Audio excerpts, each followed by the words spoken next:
तो बच्चों आज हम लोग इंग्लिश का एक बहुत ही इम्पोर्टेंट टॉपिक डील करने वाले हैं जिसका टाइटल है मूड। देखो इससे बहुत ही इम्पोर्टेंट और बिल्कुल नया टॉपिक है तुम लोगों के लिए, ठीक है, जिसके बारे में शायद ही पहले पढ़ रखा हूं। ओके, तो बेटा मूड का मतलब क्या होता है? देखो मूड का संबंध है वर्ब की फॉर्म से। किससे संबंध है बेटा? वर्ब की फॉर्म से। हम वर्ब की फॉर्म को देखकर मूड का पता लगाते हैं। क्या देखते हैं? वर्ब की फॉर्म देखते हैं। फॉर्म देखी हमने और हमें पता लग जाएगा कि ये किस मूड में है, ठीक है ना? So mood is related to the form of verb. तो इस आधार पर बेटा इंग्लिश में 3 तरीके के मूड हमें देखने को मिलते हैं। पहला है इंडिकेटिव मूड, दूसरा है इंपरेटिव मूड और तीसरा है सबजंक्टिव मूड।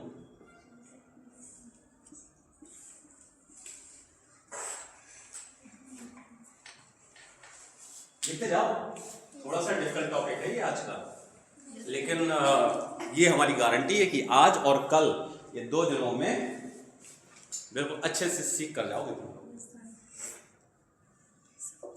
तो इंग्लिश में बेटा हमें कितने मूड देखने को मिलते हैं?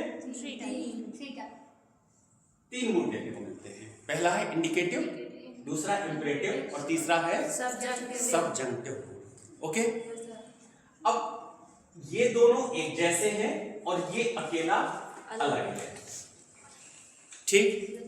किस बात पर अलग है बेटा? इसमें फैक्ट्स बताए जाते हैं। क्या बताया जाता है? फैक्ट्स। और ये इसमें होता है नॉन फैक्चुअल, फैक्चुअल और नॉन फैक्चुअल। इसको फैक्चुअल कर लो, फैक्ट्स बताए जाते हैं मतलब फैक्चुअल। क्या बताए जाएंगे? इसमें फैक्ट्स बताए जाएंगे तो फैक्चुअल हो गया ये, और इसमें फैक्ट्स नहीं होंगे, ठीक है ना? जिसको हम क्या बोलेंगे? Non factual. ये डिफरेंस समझ में आ गया? इन तीनों में ये अलग है और ये दोनों एक जैसे हैं, ठीक? अब ये जो फैक्ट्स है बेटा ये किस फॉर्म में बताए जाएंगे? या तो इसमें फैक्ट्स होंगे या इसमें ओपिनियंस होंगे या इसमें क्वेश्चंस होंगे। उन फैक्ट्स और ओपिनियंस को लेकर क्वेश्चंस हमें देखने को मिलेंगे। ये सारी चीजें धीरे धीरे समझते जाना। जब हमने इसको कहा कि ये फैक्चुअल होता है, इंडिकेटिव मूड कैसा होता है बेटा? फैक्चुअल होता है। फैक्चुअल मतलब उसमें क्या बताए जाएंगे? फैक्ट्स बताए जाएंगे, राइट? उसमें ओपिनियंस बताए जाएंगे, मतलब विचार, आपका क्या ओपिनियन है। और इन फैक्ट्स और ओपिनियन से रिलेटेड क्या हो सकते हैं? क्वेश्चंस। किसी फैक्ट को लेकर क्वेश्चन हो सकता है, किसी ओपिनियन को लेकर क्वेश्चन हो सकता है, राइट? उसे हम क्या कहते हैं? Indicative mood.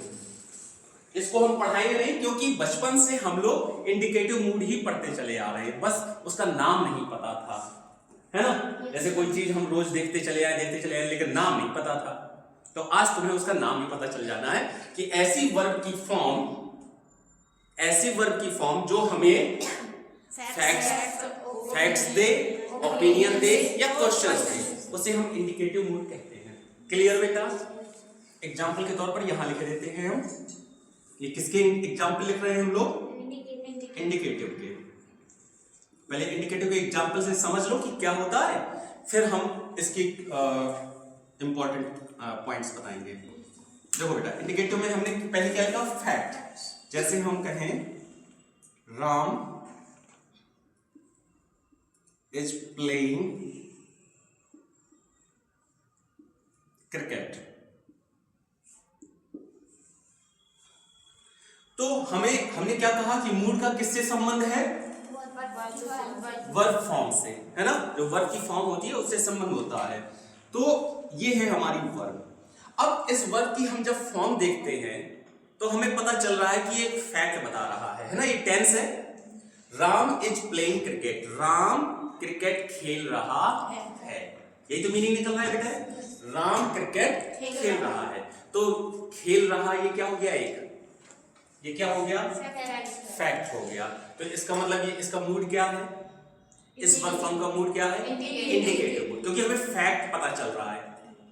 राम खेल रहा है ना, ये तथ्य है ना, राम खेल रहा है, ये तथ्य है, इसमें कोई डाउट नहीं है। ओके बेटा, they have done it, ये वर्ब है, have done।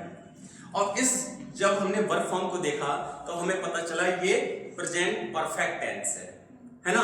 और प्रेजेंट परफेक्ट टेंस में मीनिंग क्या निकलता है, उन्होंने इसे किया है, उन्होंने इसे किया है। तो ये फैक्ट हो गया ना, तो कैसा मूड हो गया इसका, इंडिकेटिव मूड हो गया। क्लियर, हम मूड की बात कर रहे हैं, अभी टेंस नहीं, टेंस तो बच्चों वाली बात हो गई।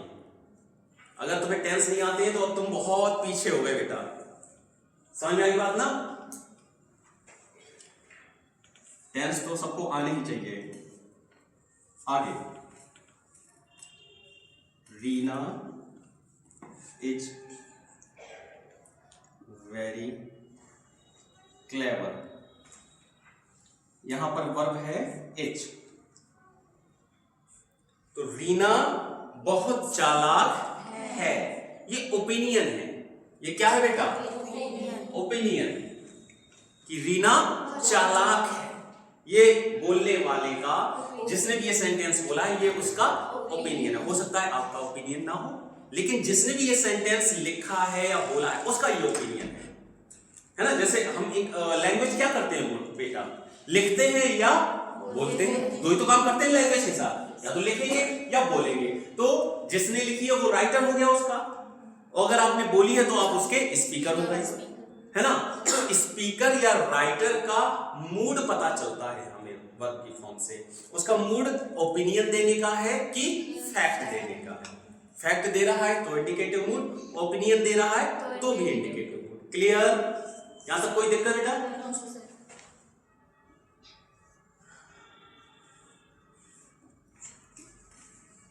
Rana Pratap was a brave warrior, ये देखो इस वर्ब की फॉर्म से हमें राइटर का ओपिनियन पता चल रहा है, तो इसका मतलब इसका मूड क्या है, इंडिकेटिव मूड। ठीक,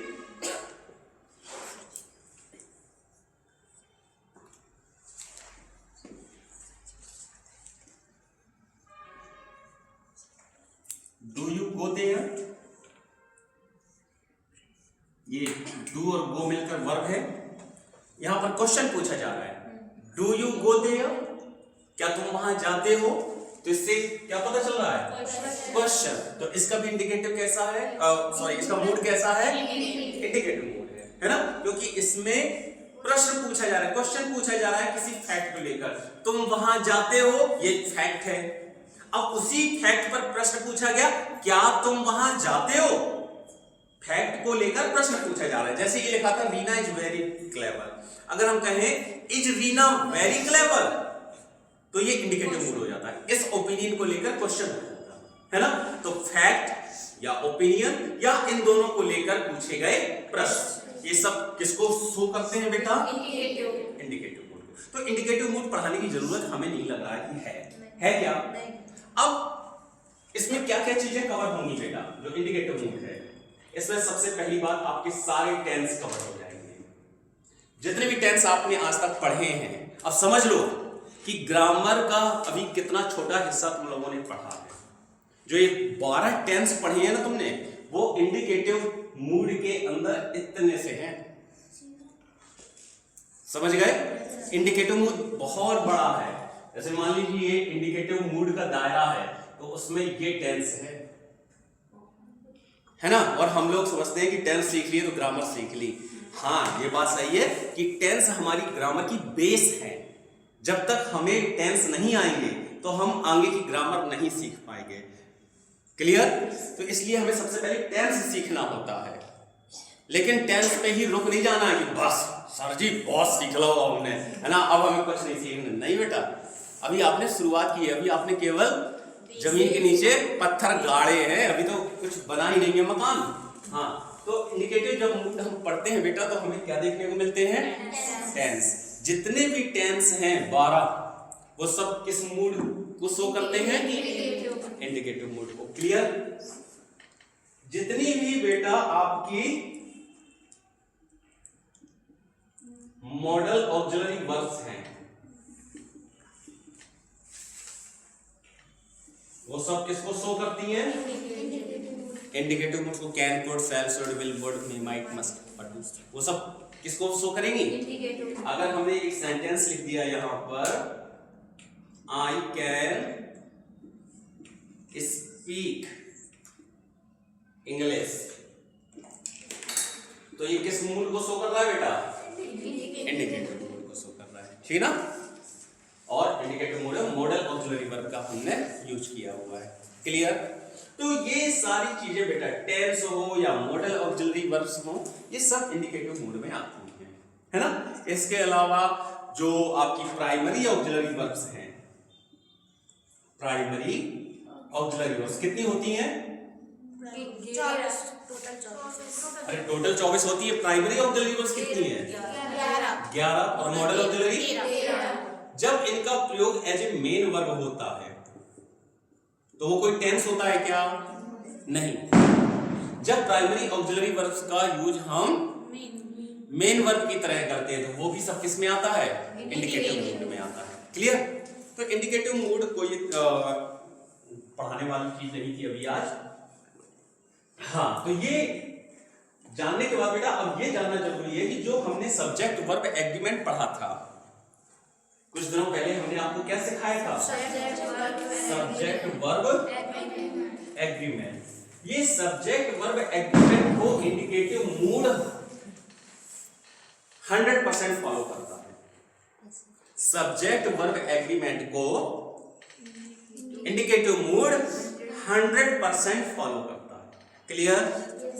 मतलब इंडिकेटिव मूड में एक सब्जेक्ट होता है और उसकी वर्ब होती है, और इन सब्जेक्ट और वर्ब के बीच में एक एग्रीमेंट है। वो एग्रीमेंट क्या है?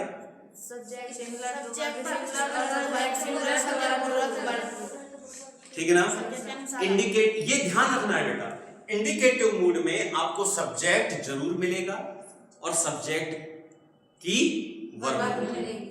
ठीक है, सब्जेक्ट और वर्ब आपको इंडिकेटिव मूड में मिलेगा, और उन दोनों के बीच में एक सामंजस्य होगा। अगर सब्जेक्ट सिंगुलर है तो वर्ब भी सिंगुलर होगी। इस रूल का कोई भी उल्लंघन नहीं मिलेगा। देखिए, जैसे राम है तो इज, दे है तो हैव, रीना है तो इज, और यू है तो डू। प्लूरल आया है ना, तो ये इंडिकेटिव मूड में होता है बेटा। आगे बढ़े, क्योंकि ये तो हमें पढ़ना ही नहीं है, हमें क्लास कुछ और पढ़ाना है। अब हम आगे बढ़े तो हमें क्या देखने को मिला? Infinitive mood. ठीक है ना। अभी इंडिकेटिव में हम ये पढ़कर आए कि सारे टेंस और सारी मॉडल ऑक्सिलरी वर्ब्स ये किस में आएंगे बच्चा? इंडिकेटिव मूड में आएंगे। तो टेंस तो सब ले लिए, इंडिकेटिव मूड है ना। राम खेल रहा है, राम खेल रहा था, राम खेल रहा होगा। मैं लिख चुका हूं, मैं लिख चुका था, मैं लिख चुका हूंगा। मैं स्कूल जाता हूं, मैं स्कूल गया, मैं स्कूल जा रहा हूंगा।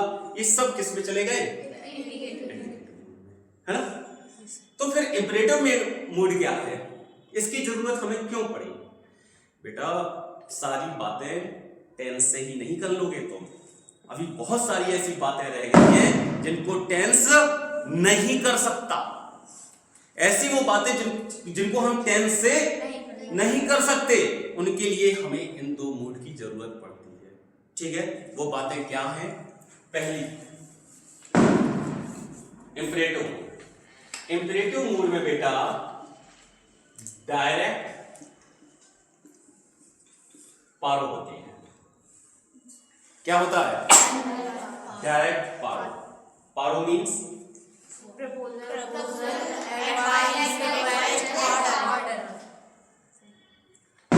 Proposal, advice, request, order. Direct, जब हम किसी को डायरेक्ट एडवाइस देते हैं, डायरेक्ट ऑर्डर देते हैं, डायरेक्ट रिक्वेस्ट करते हैं, तो वो कौन सा मूड हो जाता है? इम्परेटिव मूड हो जाता है। ठीक है ना बेटा? कैसे? जैसे मैंने कहा open your book, full stop. अपनी किताब खोलो। तो मैंने ये ऑर्डर आपको डायरेक्ट दिया है या इनडायरेक्ट दिया है? डायरेक्ट दिया है ना, आप सामने बैठे थे और मैंने आपको ऑर्डर दे दिया, तो ये डायरेक्ट ऑर्डर हो गया। तो ये हमने किस मूड में बनाया बेटा? इम्परेटिव मूड में बनाया। ओपन योर बुक, हम लोग किसे पढ़ रहे हैं? इम्परेटिव। इंडिकेटिव पढ़ चुके हैं, अब हम इम्परेटिव में आ रहे हैं। इसमें फैक्ट्स नहीं होंगे, इसमें ओपिनियन नहीं होगा, इसमें क्वेश्चंस नहीं होगा, क्योंकि वो किस में होता है? इंडिकेटिव में। अब हम लोग दूसरे में आ गए। इसमें क्या होगा? इसमें डायरेक्ट पारो होगी। कौन मिलेगी हमें देखने को? पारो मिलेगी, और वो भी कैसे? डायरेक्ट देखने को मिलेगी, है ना? याद रखोगे? सीधे, ना देवदास से सामना होगा तुम्हारा, ना चंद्रमुखी से, डायरेक्ट पारो से मिलोगे तुम लोग। सर आपकी चाय ठंडी हो जाएगी, पहले पी लीजिए। फर्क नहीं पड़ता बेटा। पता है जब मैं पढ़ा करता था तुम लोगों की तरह, तो अपने कमरे में चाय बनाया करता था, ठीक है? और एक कप, बड़ा सा कप था, मेरी दादी ने दिया था, उनकी शादी का कप रहा होगा, बहुत पुराना कप था, उसको भर के बनाते थे हम, और वो चाय पीते थे 2.5 घंटे। क्योंकि वो एक तरह से जैसे होता है ना कैटलिस्ट। कैटलिस्ट का काम क्या होता है? केमिस्ट्री पढ़ेगा, किसी चीज को, किसी केमिकल प्रोसेस को तेज कर देना। तो मैं उसको ऐसे यूज किया करता था, एक सिप ले ली तो हो गया कि हाँ चाय पी ली, माइंड को सिग्नल पहुंच गया, चाय पी ली, माइंड एक्टिव हो गया। फिर पढ़ना शुरू, ठीक है ना? फिर पढ़ते पढ़ते याद आया कि अरे यार थक रहे नहीं, फिर चाय पी ली, है ना? फिर गाड़ी तेज होनी, जैसे घोड़े को एक चावल मारो फिर दौड़ने लगता है। तो चाय की हमारी बहुत पुरानी आदत है, शरबत बना के पीते हैं उसे। बेटा इम्परेटिव में आपको क्या देखने को मिलेगा? डायरेक्ट ऑर्डर होगा, डायरेक्ट रिक्वेस्ट होगी, डायरेक्ट एडवाइस होगी, डायरेक्ट। जैसे देखो यहाँ पर डायरेक्ट ऑर्डर है, ओपन योर बुक, अपनी किताब खोलो, हो गया ना डायरेक्ट ऑर्डर? तो इसका मतलब ये किस मूड में है? इम्परेटिव मूड में है। ठीक, हमने कहा हेल्प मी प्लीज, ये डायरेक्ट रिक्वेस्ट हो गई, कृपया मेरी मदद कीजिए। ये डायरेक्ट करते हैं ना हम? जैसे मुझे मदद की जरूरत है तो मैं आपसे डायरेक्ट कहूंगा हेल्प मी, जो सामने होगा उससे हम डायरेक्ट मदद मांगते हैं, तो फिर हमें कौन सा मूड यूज करना पड़ता है? क्या इसको हम किसी टेंस से बना सकते हैं? मेरी मदद करो, ना तो ये प्रेजेंट इंडेफिनिट टेंस है, ना प्रेजेंट कंटीन्यूअस टेंस है, ना परफेक्ट टेंस है, ये टेंस नहीं है। समझ में आ गई बात? मूड अलग चीज है। जब आपको किसी को डायरेक्ट ऑर्डर देना हो, डायरेक्ट एडवाइस देनी हो, डायरेक्ट रिक्वेस्ट करनी हो, तो आप टेंसेस की हेल्प ले नहीं सकते, आप टेंस से बना ही नहीं पाओगे उसे। आपको किसकी हेल्प लेनी पड़ेगी?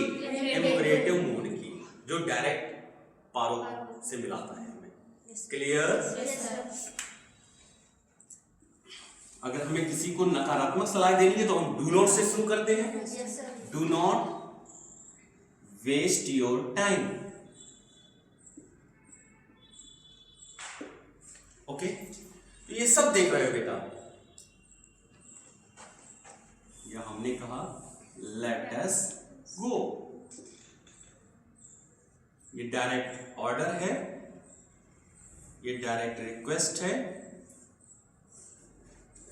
ये डायरेक्ट एडवाइस है, भले ही नकारात्मक है ना? नेगेटिव एडवाइस है कि अपना समय बर्बाद मत करो, और मैं कहूं, मैं सलाह दूं कि नहीं अपना समय बर्बाद करो, तो बस कुछ नहीं करना है, हमें डू नॉट करा देना है, वेस्ट योर टाइम, है ना? और नहीं नेगेटिव एडवाइस देनी है तो डू नॉट, और ये हो गया प्रपोजल।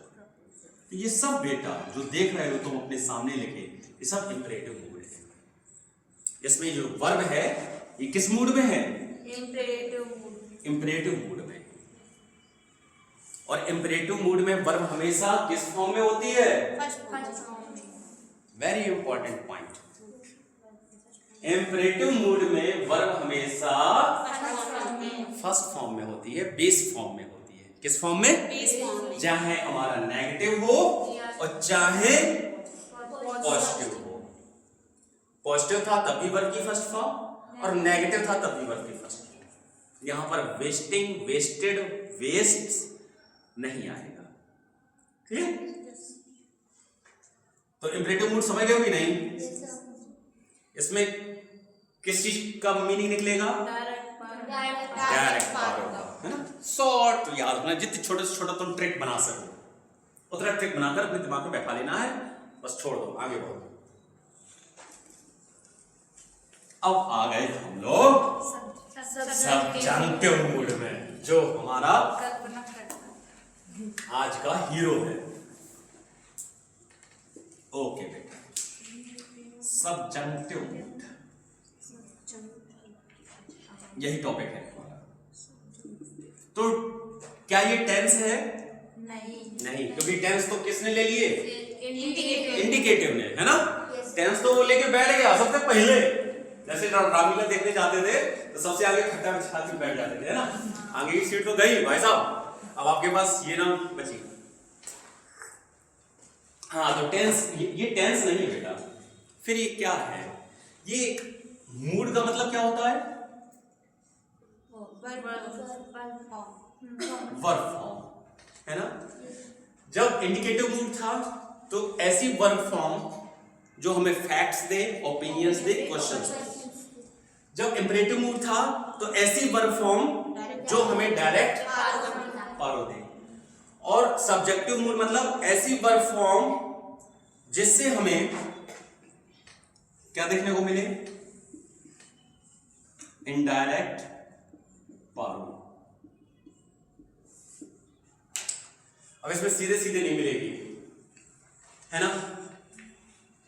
अब डायरेक्ट नहीं मिलेंगे, अब आप इनडायरेक्ट मिलेंगे। आपको सलाह तो दी जाएगी, इनडायरेक्ट दी जाएगी। डायरेक्ट दी गई तो वो फिर इंपरेटिव मूड हो जाएगा, इनडायरेक्ट पार्ट होगी इसमें। क्लियर बेटा? या फिर इसमें कोई विश होगी। क्या होगी? विश, इच्छा। लिख लो, विश, इच्छा होगी, है ना? अभी बहुत सारी चीजें आएंगी इसमें, और आज तुम बहुत अच्छे से सीख कर जाओगे, जिंदगी में दोबारा कभी गलती नहीं करोगे। और इससे क्वेश्चंस आते हैं कॉम्पिटिटिव एग्जाम्स में। जब कभी हम न्यूज़पेपर पढ़ते हैं तो ये मूड हमें बहुत परेशान करता है, क्योंकि ये हमें कभी पढ़ाया ही नहीं गया, सुना ही नहीं है सर। हाँ। सब्जेक्टिव मूड में हमें इनडायरेक्ट विश मिलेगी, इनडायरेक्ट पावर मिलेगी और विश मिलेगी, इच्छा, किसी की इच्छा है। या फिर इमेजिनरी सिचुएशंस मिलेंगी।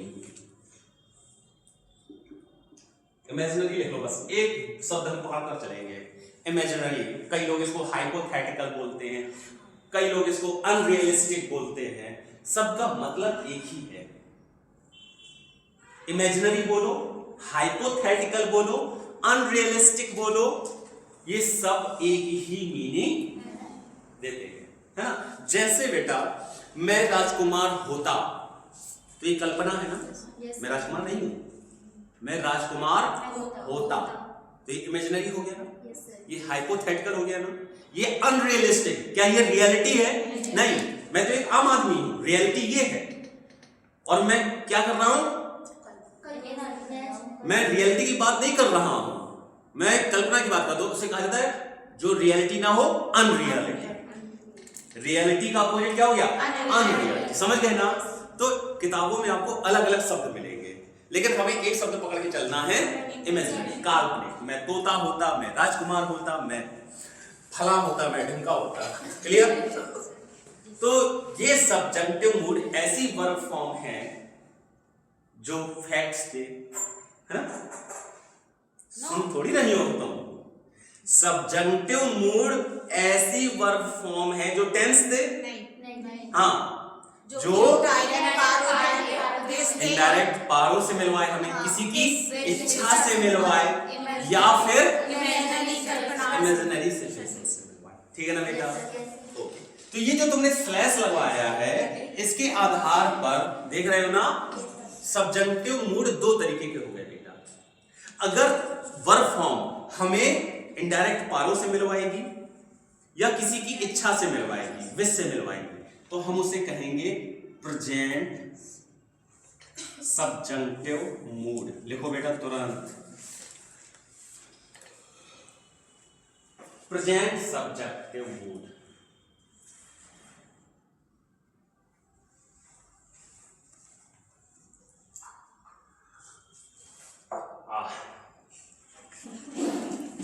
बड़ी जोड़ी जोड़ी रहा है।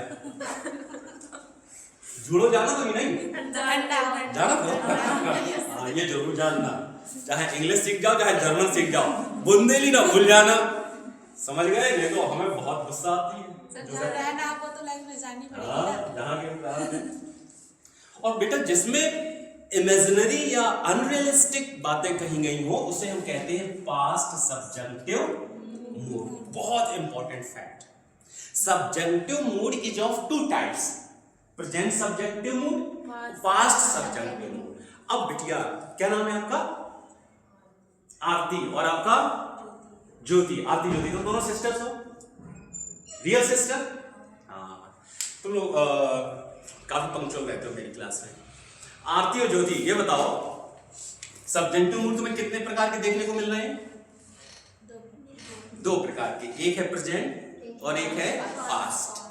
प्रेजेंट और पास्ट से तुम लोग क्या पढ़ते चले आए हो? प्रेजेंट मतलब वर्तमान और पास्ट मतलब भूतकाल।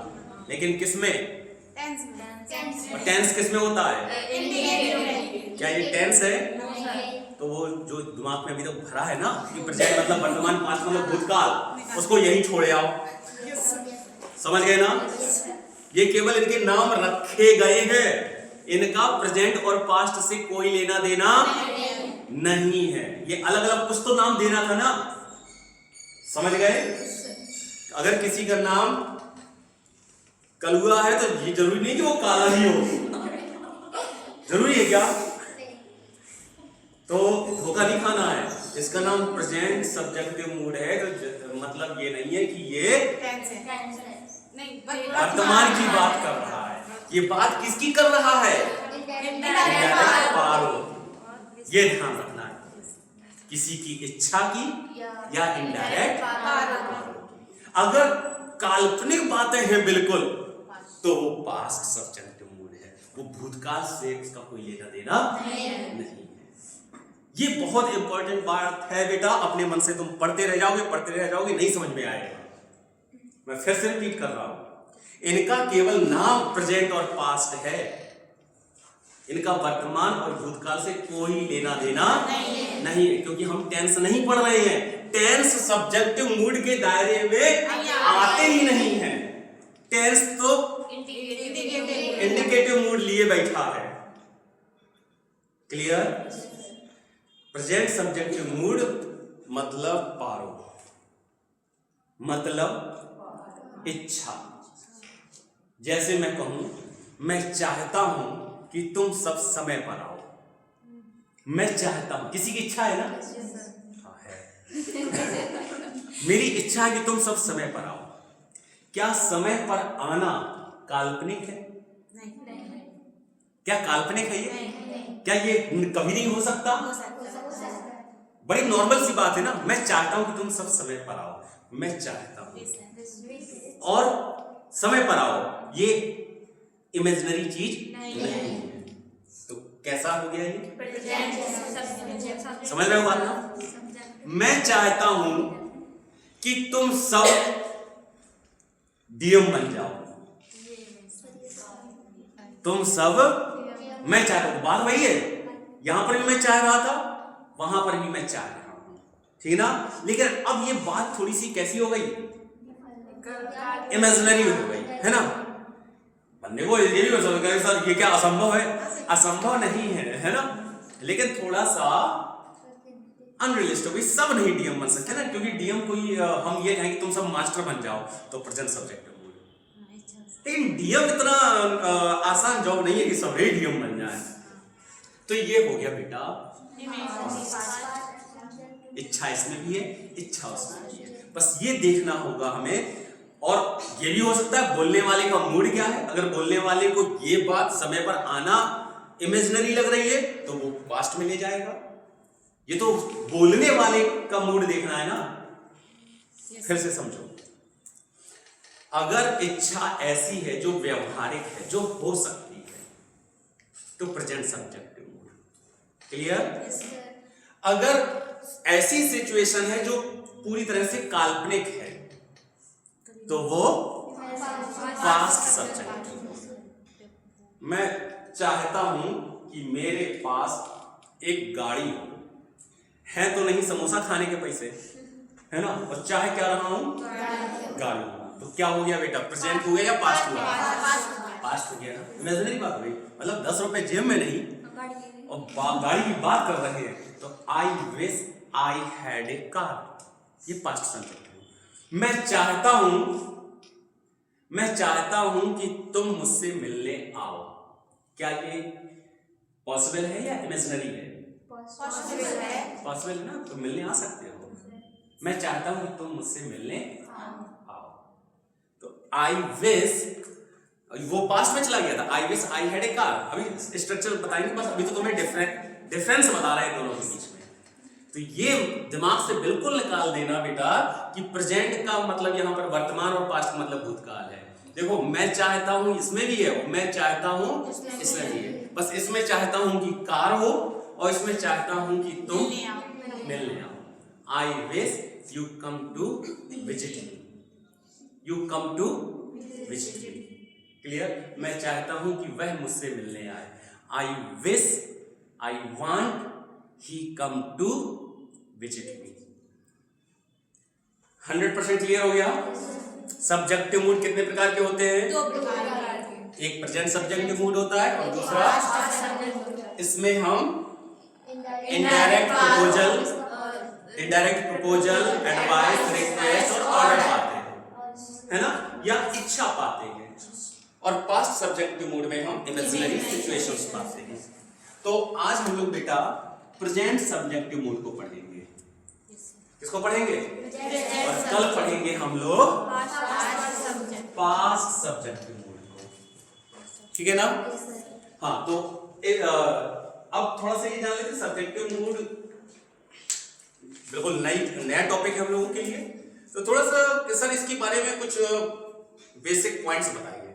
बेटा सबसे बेसिक पॉइंट तुम्हें ये याद रखना है, this mood does not follow subject verb agreement. ये इसको फॉलो नहीं करता है। क्यों? क्योंकि इसमें कोई फैक्ट नहीं है। अगर ये फॉलो करेगा तो इंडिकेटिव मूड और सब्जेक्टिव मूड में हम डिफरेंस नहीं कर पाएंगे। जैसे हमने इसके बीच में डिफरेंस कर दिया ना, अभी तुम्हें कर दिया ना कि कल्पना है तो पास्ट, और अगर इनडायरेक्ट इच्छा है, पारो है तो प्रेजेंट।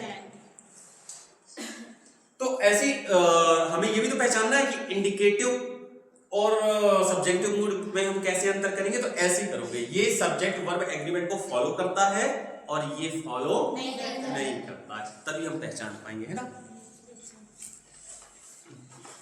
तो आज हम बेटा क्या डील करने जा रहे हैं? आज केवल क्या पढ़ेंगे? सब्जेक्टिव मूड पढ़ेंगे, है ना। 1 घंटा हो गया, कितनी इंक डाली है? हाँ सर, पता नहीं। प्रेजेंट सब्जेक्टिव, और कल क्या पढ़ेंगे बच्चा? Past subjective. मतलब कल हम लोग कल्पना की दुनिया में चलेंगे, है ना। आज नहीं, आज यही रह लो थोड़ा सा। प्रेजेंट सब्जेक्टिव देखो इसे जल्दी से।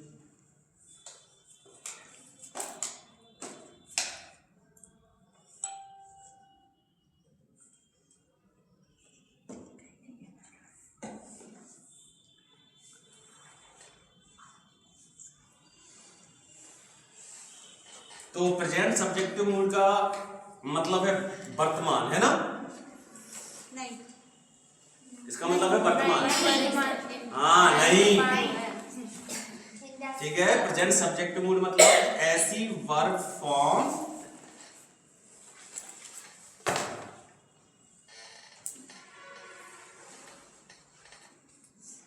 जो इनडायरेक्ट पारो लिखोगे कि प्रपोजल लिखोगे? आप लिख लो, वो तो याद करने के लिए है ना। नहीं तो तुम किसी से कह दो इनडायरेक्ट पारो, बेचारा घबरा जाए, है ना? तो फिर सर हम बता देंगे ना। बता दोगे? ठीक है। घबरा नहीं सर आगे पता नहीं होगा उसे सामने वाले को तो घबराएगा, पता होगा तो नहीं घबराएगा। विश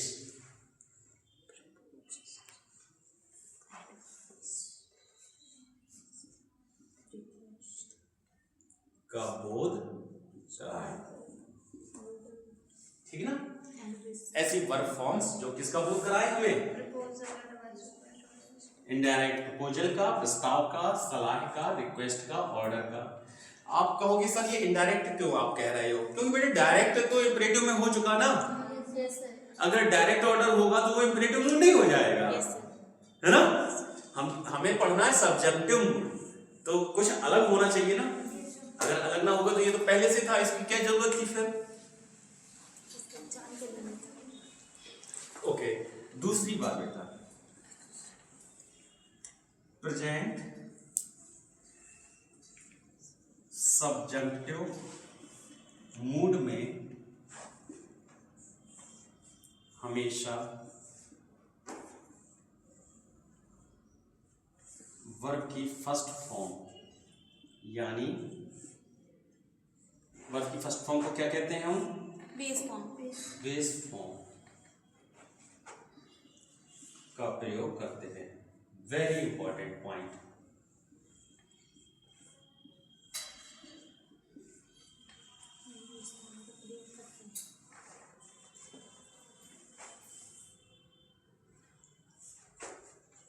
लिख लो, फिर ये पॉइंट लिख लो, इसके बाद फिर हम एग्जांपल्स बता दें, तुम लोग खुद करने लगो। हाँ, तो विश इच्छा का बोध करा रहे हैं ना बेटा। तो इच्छा के लिए क्या होता है? जैसे हम किसी से कुछ कहें, कहते हैं ना इच्छा के लिए। मैं अपने बेटे से कहूंगा कि बेटा पढ़ाई करो, तो मैं कहूंगा ना। तो क्यों कह रहा हूं कि पढ़ाई करो? क्योंकि ऐसी मेरी इच्छा है। तो बेटा जब हमें आस्क दिखाई दे, अभी एग्जांपल जब हम बताएंगे ना तो सब आ जाएगा। आस्क लिखो, आस्क, इंसिस्ट। इंसिस्ट माने होता है आग्रह करना। आग्रह आप कब करते हैं? जब आपकी इच्छा हो। यहां पर हमने केवल एक बार विश लिख दिया, लेकिन इस विश में बहुत सारे शब्द छिपे हुए हैं। पहले ये याद कर लो, इनडायरेक्ट पारो या विश, फिर उसके बाद इसमें आ जाओ, है ना? इसको भी हम ट्रिक बताएंगे कैसे याद करना है।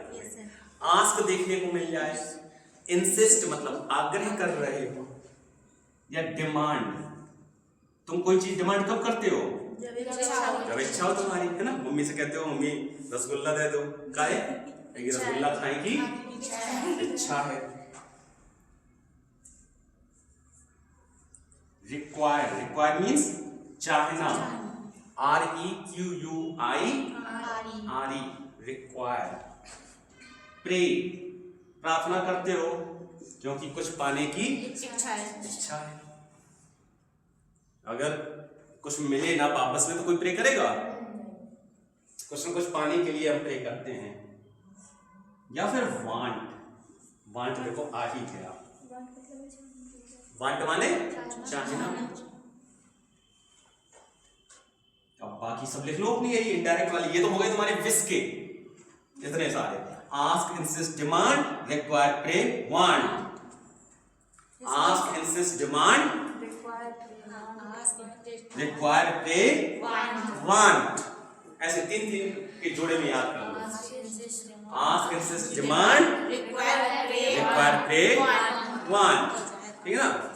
मैं फिर नहीं भूला कभी, एक बार याद कर लिया था, आज तक याद है स्टूडेंट लाइफ से।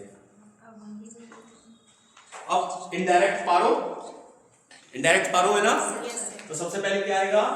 प्रपोज, फिर advice, very good, request, advice, order, request, order. इतनी सारी वर्ब लिख डाली हम लोगों ने बिना याद किए, एटसेट्रा।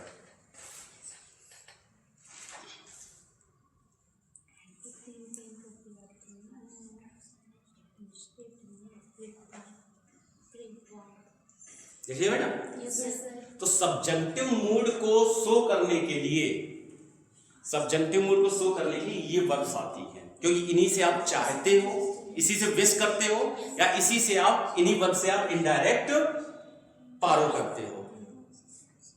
पूजा नहीं समझ में आ रहा?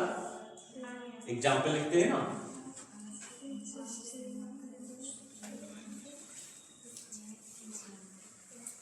देखो एक बहुत सीधा सा एग्जाम्पल लिखते हैं। पहले ये लिखना नहीं है किसी को, अपना पेन रख दो और बोर्ड की ओर देखो। चपरासी आया क्लास में, बच्चे सब बैठे हुए थे और चपरासी ने एक बात कही बच्चों से। कौन कह रहा है? चपरासी। ये ऑर्डर प्रिंसिपल ने डायरेक्ट दिया बच्चों को या इनडायरेक्ट आया है? चपरासी के द्वारा। समझ गए ना? ये है, अगर प्रिंसिपल आ जाए और डायरेक्ट उनसे कहें तो वो डायरेक्ट ऑर्डर हो गया। उन्होंने चपरासी से भिजवाया संदेशा, तो वो हो गया इनडायरेक्ट, है ना? जैसे निमंत्रण देना हो पड़ोस वाली चाची को और ने तीसरे आदमी से संदेशा भिजवाया, तुमने सीधे नौता दो कि डायरेक्ट ना? सीधे ना कह सकती थी कभी हमसे, हमें नहीं जा रहे और लिखे थे। ओके, तो प्रिंस चपरासी ने अगर कहा बेटा द प्रिंसिपल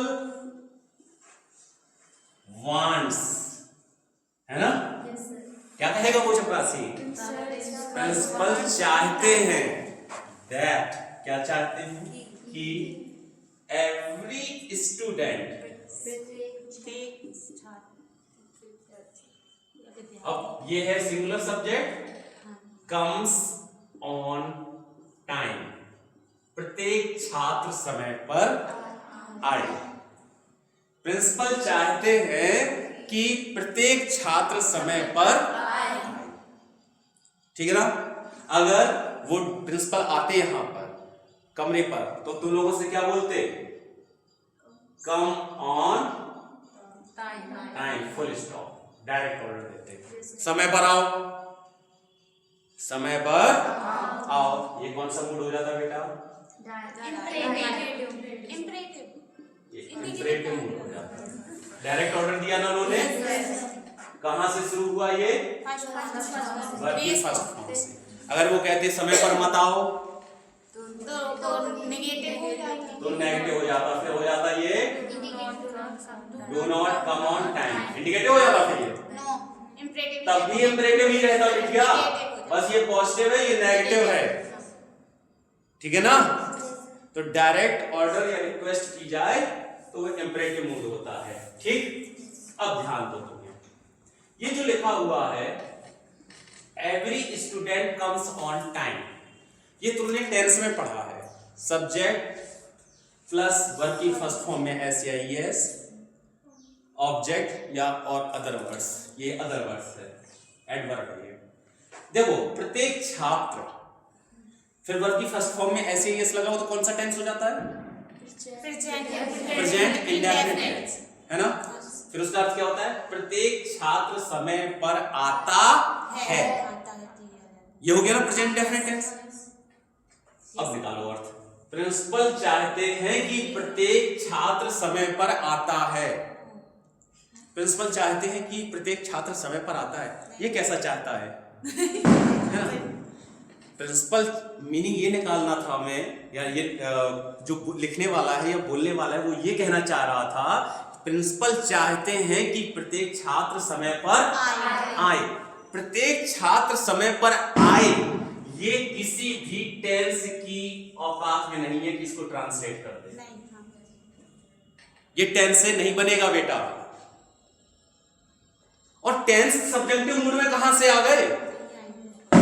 इसका मतलब ये सेंटेंस है गलत, ठीक है ना? ओके, चाहते हैं, विस आ गया बेटा।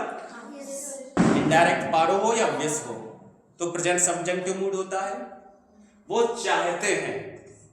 अब ये होता है कि प्रिंसिपल चाहते हैं कि हर एक लड़का मुर्गा बन जाए, मतलब कबूतर बन जाए। क्या कबूतर बन सकता है? तो वो हो जाती है इमेजिनरी सिचुएशन, तो वो हम पढ़ेंगे कल, वो पास्ट सब्जेक्टिव मूड होता। लेकिन यहाँ पर प्रिंसिपल केवल इतना चाहते हैं कि हर एक छात्र समय पर आए। समय पर, ये उनकी इच्छा है। देखो बेटा, तो ये पहली चीज तुम्हें समझ में आ गई। इसमें क्या होता है? विश होती है, विश की जा रही है। और विश कैसी है? क्या इमेजिनरी है विश? नहीं ना।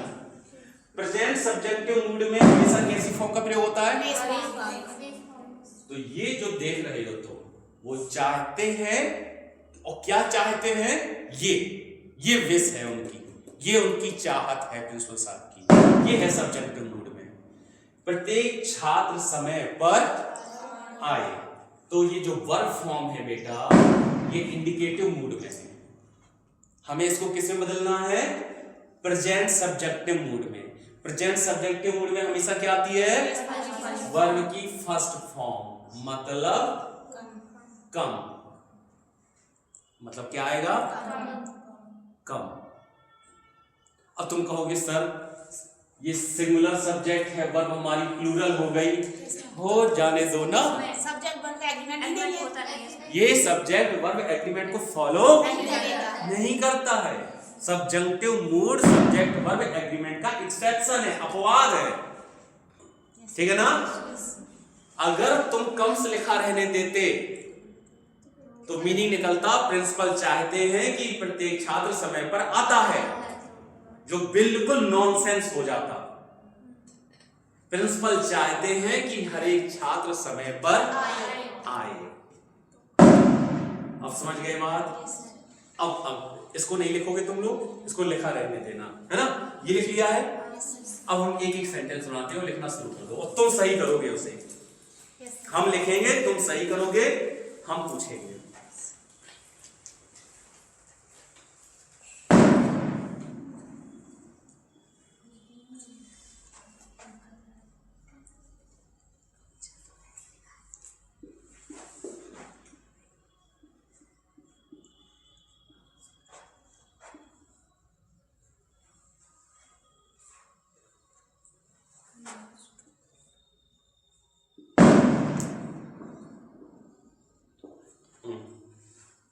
I asked my daughter that she goes there by bus.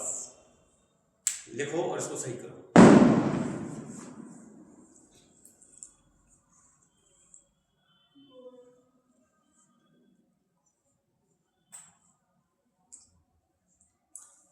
ज्योति,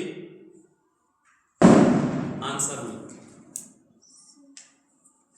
क्या ये सेंटेंस सही है?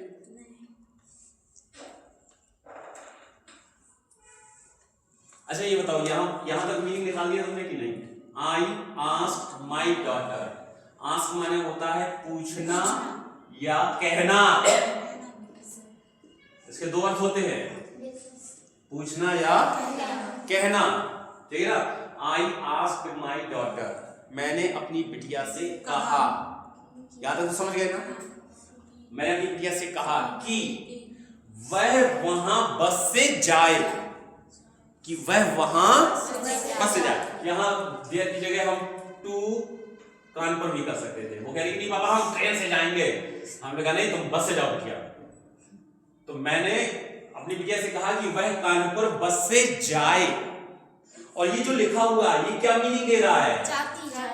She goes to Kanpur by bus, वह कानपुर बस से जाती है। ये नहीं कहना चाह रहे हैं हम कहना चाह रहे हैं कि वो वहां बस से जाए, क्योंकि यहां पर ये जुड़ा हुआ है। अगर ये हटा दिया जाए क्या, तब ये सही है। अब ये सही हो गया, इसको कैपिटल कर दो बस, बिल्कुल सही है। सी गोज देयर बाय बस, वह वहां बस से जाती है। लेकिन समस्या ये थी कि यहां आगे लिखा था I asked my daughter. Exam में तुम्हें ऐसे दिया जाएगा और फिर कहा जाएगा अब बताओ इसमें एरर कहाँ है। तो कहाँ गलत है? ये आना चाहिए प्रेजेंट सब्जेक्टिव मूड में। ये प्रेजेंट सब्जेक्टिव मूड है, और प्रेजेंट सब्जेक्टिव मूड में हमेशा क्या आती है? बेस फॉर्म आती है। It does not matter subject is singular, plural, masculine, feminine, लड़का है, लड़की है, आदमी है, बुढ़ा है, कौन है, इससे कोई फर्क नहीं पड़ता। वर्ब की हमेशा कौन सी फॉर्म आएगी? फर्स्ट फॉर्म आएगी हमेशा। क्लियर? ओके, अगला सेंटेंस। सर जैसे गो देयर वाई बस लिखा था, गो देयर वाई बस लिखा था ना पहले, तो सर आप इसको गो करेंगे तो यहाँ टू भी तो आएगा, जैसे टू कांटपुर नहीं होता, देयर बस होता। हाँ, good, yes sir, good question. Go to there होना चाहिए ना? गो टू देयर आता ना। Go to there. और किसी के मन में डाउट? लग रहा था मुझे सर। तुम्हारे भी? हाँ, और तुम्हारे भी? सबके मन में डाउट? नहीं, अच्छी बात है बेटा। हम तो ये चाहते हैं कि तुम लोग ऐसे क्वेश्चन पूछो, हमें अच्छा लगता है कि कुछ सिखा रहे हैं और तुम लोगों को सीखने को मिल रहा है। गो के बाद इन्होंने कहा कि जब आप सब देयर लिखते हैं तो आपने टू क्यों नहीं लगाया? टू लगाना चाहिए था। देखो, जब हम लिखते हैं बेटा गो टू स्कूल, तो यहां पर स्कूल नाउन है। क्या है? नाउन। और गो क्या है? वर्ब। कैसी वर्ब है? Intransitive verb. Transitive intransitive verb जानते हो? बहुत ध्यान से सुनना, पूरा फोकस लगा के आती है। वर्ब दो तरीके की होती है, ट्रांसिटिव, इंट्रांसिटिव। इंट्रांसिटिव वर्ब वो होती हैं जिनके बाद डायरेक्ट नाउन नहीं आ सकता, क्योंकि उनका ऑब्जेक्ट नहीं होता। ऑब्जेक्ट कौन हो सकता है? केवल नाउन या प्रोनाउन हो सकता है ऑब्जेक्ट। तो सीधे सीधे ये याद रखो तुम कि इनडायरेक्ट वर्ब वो हैं जिनके बाद नाउन या प्रोनाउन नहीं आता। इसीलिए हमें स्कूल के पहले टू लगाना पड़ा। Go to school, listen to me. Listen intransitive verb है, लिसन सुनना, लिसन इंट्रांसिटिव वर्ब है, मी प्रोनाउन है, ऑब्जेक्ट। ऑब्जेक्ट कौन हो सकता है? केवल नाउन या प्रोनाउन। लिसन मी गलत, लिसन टू मी है ना। आई लुक्ड हर गलत, I looked at her. Looked intransitive verb है, हमें एट लगाना पड़ेगा। लुक्ड हर, आपने इंट्रांसिटिव वर्ब के बाद तुरंत नाउन या प्रोनाउन लिख दिया। ये नाउन और प्रोनाउन कौन है? ऑब्जेक्ट है ना। ऑब्जेक्ट केवल नाउन या प्रोनाउन हो सकता है। बहुत छोटी लेकिन बहुत मोटी बात बता रहे हैं हम बेटा। ऑब्जेक्ट केवल कौन हो सकता है? नाउन या प्रोनाउन। तो इंट्रांसिटिव वर्ब, ट्रांसिटिव वर्ब की बात तो आएगा, लेकिन इंट्रांसिटिव वर्ब के बाद नाउन या प्रोनाउन डायरेक्ट नहीं आ सकता। उसके बीच में क्या लगाना पड़ेगा? हमें प्रेपोजिशन लगाना पड़ेगा ना। अब तुम कहोगे सर हमें केवल गो लिखना है, हमें लिखना ही नहीं है नाउन या प्रोनाउन। तुम ना लिखो, ही इज गोइंग। बेटा ये गलत नहीं है, ही इज गोइंग बिल्कुबिल्कुल सही है, वह जा रहा है, जा रहा है, जाने दो ना, क्यों रोक रहे हो? इंट्रांसिटिव वर्ब, इंट्रांसिटिव वर्ब के बाद ऑब्जेक्ट नहीं आएगा, ये ध्यान रखो। और इंट्रांसिटिव वर्ब के बाद ऑब्जेक्ट नहीं आएगा, समझ गए? नहीं आया है ना, तो क्या समस्या है?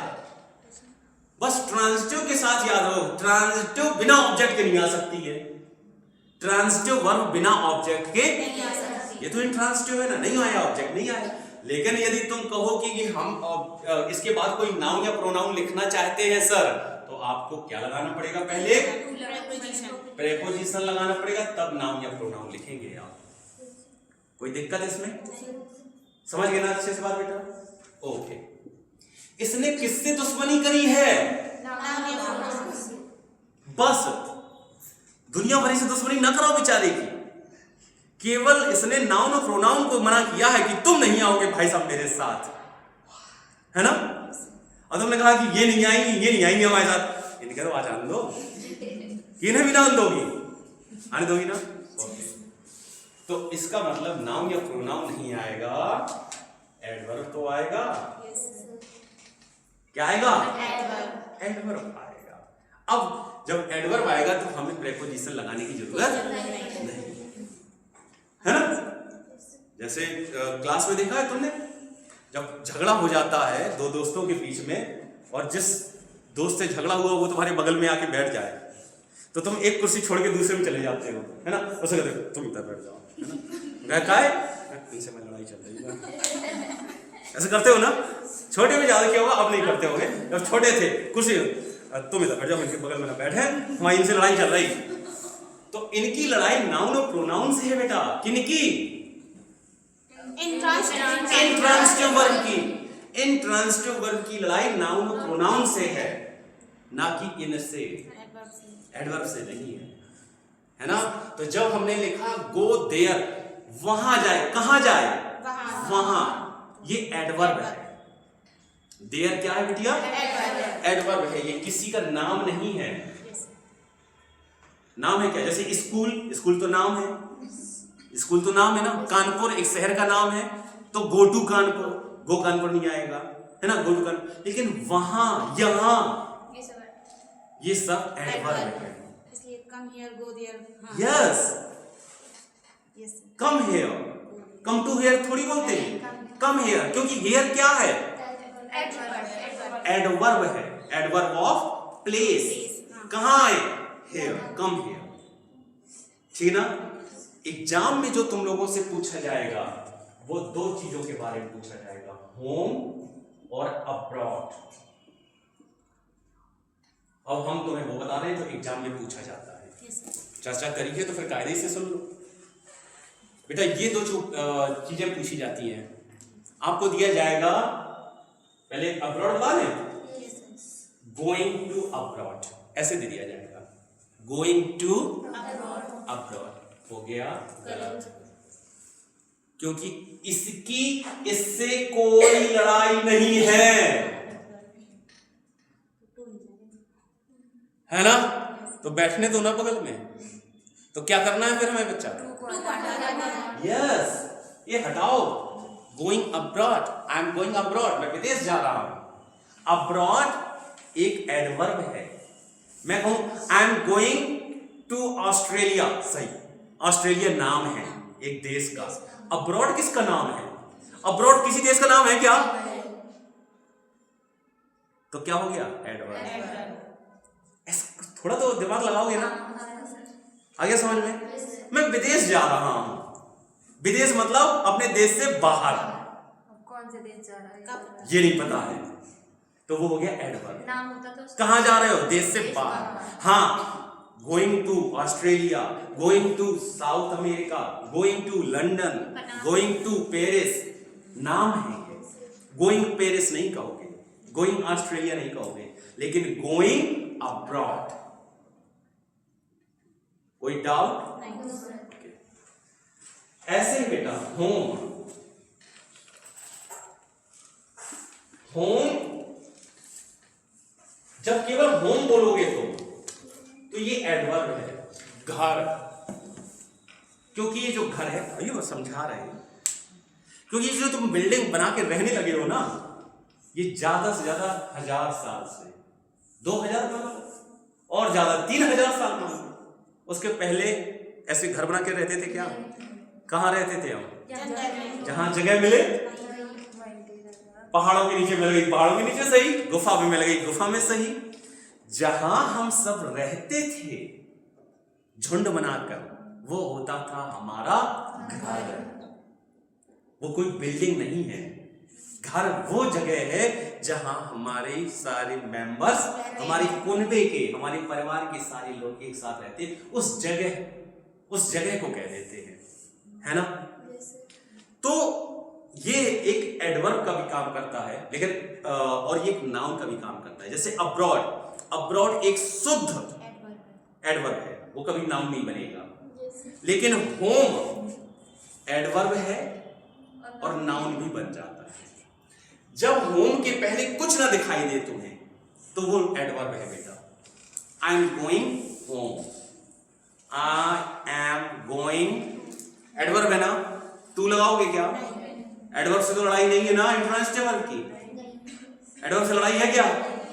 आई एम गोइंग होम, जैसे बोलते हो ना I am going there, I am coming here, I am going abroad, ऐसे बोलो आई एम गोइंग होम। लेकिन इसके पहले बेटा तुम्हें माई, योर, हिज यानी कोई पजेसिव एडजेक्टिव लगा दिखे, होम के पहले क्या लग गया? पजेसिव एडजेक्टिव, तो ये क्या बन जाता है? कुछ नहीं लगा था तो एडवर्ब था, लेकिन जैसे ही इनके पहले my, your, our, his, her, their लग गया तो ये क्या बन गया? नाउन। क्यों बन गया नाउन? क्योंकि ये सब क्या है? ये सब क्या है? पजेसिव एडजेक्टिव्स, अधिकार बताते हैं ये। My book, my country, my mother, my father, my brother, बताते हैं कि नहीं? तो ये पजेसिव एडजेक्टिव्स हैं। एडजेक्टिव्स की बात कौन आता है? कितनी बार बता चुके हैं तुम लोगों को, एडजेक्टिव्स हमेशा नाउन के पहले आता है। आता है कि नहीं आता है? और ये एडजेक्टिव्स नाउन की विशेषता बताता है। Beautiful girl, intelligent boy, brave man, ऐसे ही माई होम, माई हो गया एडजेक्टिव और होम हो गया।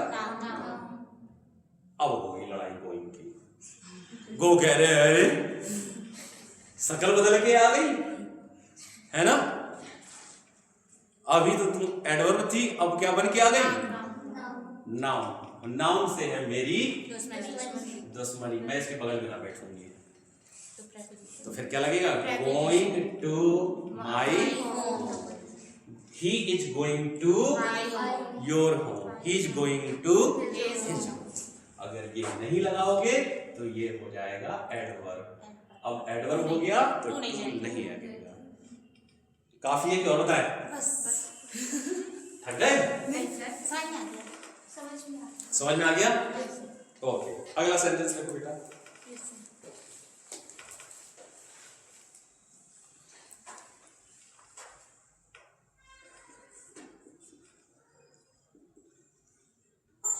Most of the members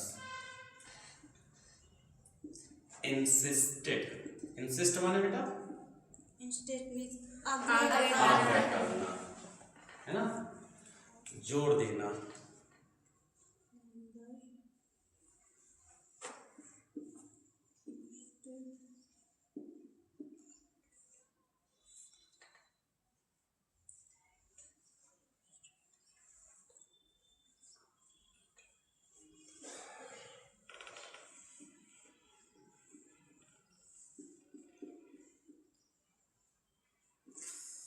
That the meeting is postponed.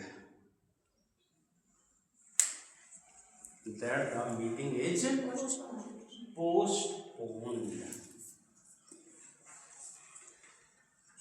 अब यहां पर तुम लोग बताओगे, टाइम तो हमें लग रहा है हो गया, लेकिन हम पढ़ाते रहेंगे, रोकेंगे नहीं। यहां पर बताओ बेटा मोस्ट कौन सा पार्ट ऑफ स्पीच है? मोस्ट तो कब आ रहा है कि समझ आपने एक दिन बताया था ना, इसलिए। कैसे पहचाना ये प्रोनाउन है एडजेक्टिव नहीं? क्योंकि इसके बाद कोई नाउन नहीं आया है। एडजेक्टिव के बाद क्या आता है? नाउन। बता दिया क्या? हाँ, एडजेक्टिव के बाद क्या आता है? जिसकी वो विशेषता बताएगा, है ना। लेकिन यहाँ पर मोस्ट के बाद कोई नाउन नहीं आया है। जैसे हम कहते मोस्ट पीपल एडजेक्टिव था, मोस्ट पीपल एडजेक्टिव था मोस्ट, लेकिन यहाँ पर मोस्ट के बाद पीपल नहीं आया ना, नाउन नहीं आया, प्रोनाउन आ गया। प्रोनाउन है ये, प्रेपोजिशन आ गया, हाँ ना, तो फिर इसे हम कहेंगे प्रोनाउन। ठीक, कंफ्यूजन तो नहीं पूछा। मोस्ट ऑफ द मेंबर्स, सदस्यों में से, अधिकांश में, मोस्ट मतलब अधिकांश, सदस्यों में से, ऐसे ऑफ का मतलब क्या होता है? में से। कई बार तुम्हें बता चुके हैं, इंग्लिश पढ़ना, लिखा हो वन ऑफ माई ब्रदर्स, बताओ इसका क्या अर्थ होगा? मेरे भाइयों में से एक। मेरे भाइयों में से एक। नहीं यही होगा, और क्या होगा? यही होगा। मेरे भाइयों में से जब ये कहना होता है इनमें से एक या इनमें से कई तो फिर कई है, इनमें से एक ले लो, तो इसका मतलब क्या है कि वो कितनी चीजें हैं? बहुत सारी। तभी तो तुम कह रहे हो। मान लो तुम्हारे झोला में एक सेब हो, तो सर हमारे झोलों में से एक सेब ले लो। हमने झोला खोला, एक ही था। तुम बिटिया बहुत होशियार, एक ही तो सेब हो मैं, और कह रही हो ए में से एक ले लो। ए में से एक का ले रहे, एक तो है ही, ठीक है ना? इसका मतलब ये हुआ जब भी तुम ऑफ के बाद कुछ लिखोगे तो वो हमेशा कैसा होना चाहिए? प्लूरल होना चाहिए, तब तुम्हारी बात का कोई मतलब हुआ। तुम्हारे पास 10 सेब थे, तब तुम बोलो इनमें से एक ले लो। एक में से लेना है तो फिर मत कहो सर एक सेब है ले लो। इनमें से एक हम तब बोलेंगे जब हमारे पास तो ऑफ के बाद हमेशा कैसा नाउन आएगा? प्लूरल नाउन आएगा, सिंगुलर नहीं आ सकता। मान लो तुमने सिंगुलर लिख दिया तो बहुत बड़ी ब्लंडर हो जाएगी। फिर मतलब हो गया मेरा भाई में से एक, मेरा भाई में से एक, तुम्हारा भाई एक है उसमें से एक,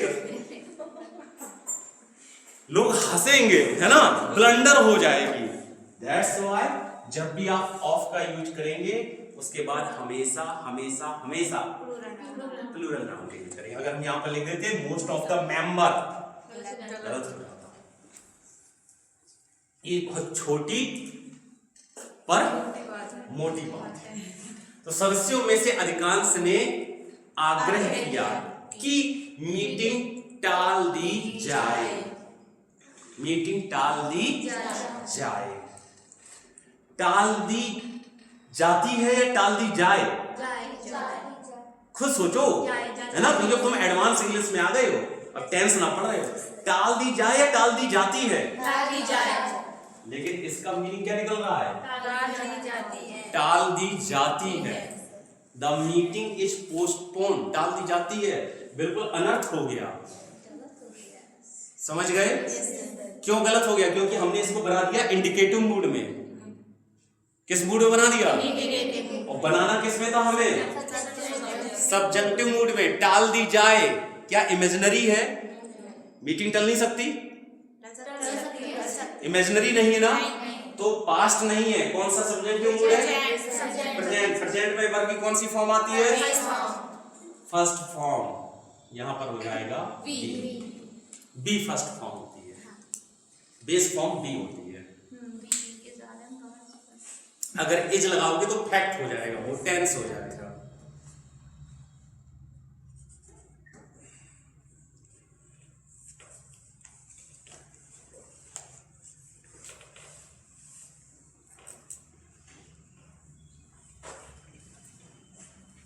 और आगे